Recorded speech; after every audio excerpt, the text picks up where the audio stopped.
I like to think that the origins of jiu-jitsu, which were kind of medieval Japan, perhaps were more focused on country populations than urban, because it predates kind of city living and urban populations, and therefore, it kind of harks back in a way to the origins of the art itself.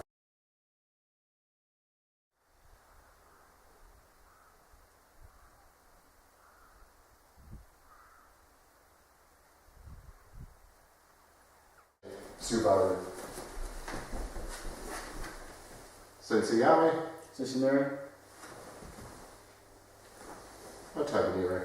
It's important that, and it's fundamental actually, a part of jiu-jitsu, that you obey a set range of rules in practicing the art, and one of those rules is respect for your opponent and your colleagues, and bowing is just one of the ways of enforcing that.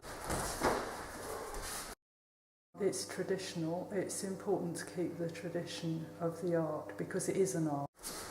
I would say it's the same as boxers touching gloves at the start of a fight, or shaking hands with somebody or something like that. It's also a pause before anything, before and after something happens. It's an acknowledgement of control.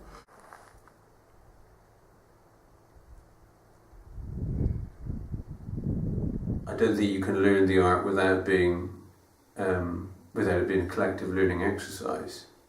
It forces you to behave in a particular way, which is respectful but firm and strong.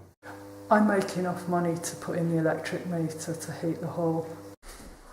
Yeah, I think it's good because we're doing it because we love jiu-jitsu and not because we want to make a profit from it. Martial arts is just a sort of way of life, and yeah, if you're in it just for the money, then you're not in it for the right reasons. It really is done out of love.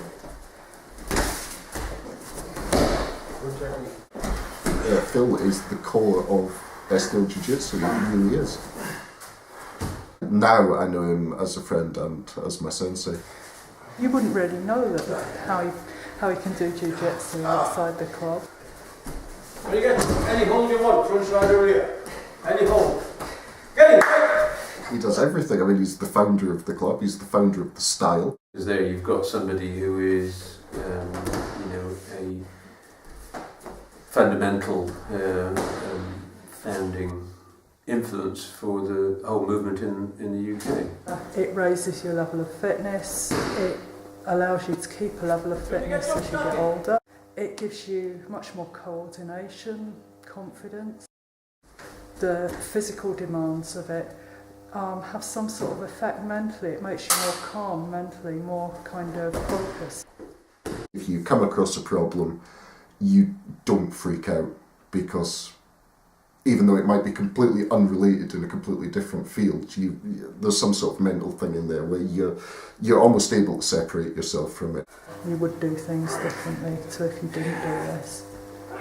Yeah, that's what the club and the rules of jiu-jitsu give you. It is that ability to control yourself. Oh, and you have to keep practicing, and you have to keep practicing, and you have to keep practicing. It gives you the ability to see that you can push past any physical limitation that you ever thought you had. Ideally, you never have to use the skills, but it's kind of knowing inside you that you have them if you ever were forced to use them.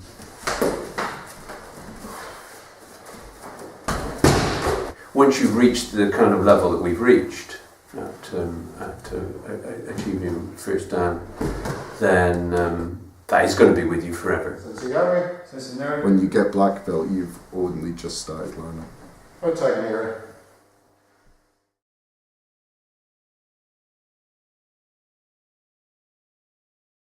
Yeah, I was telling somebody the other day at work that I was a black belt, and their eyebrows shot up and they were incredulous.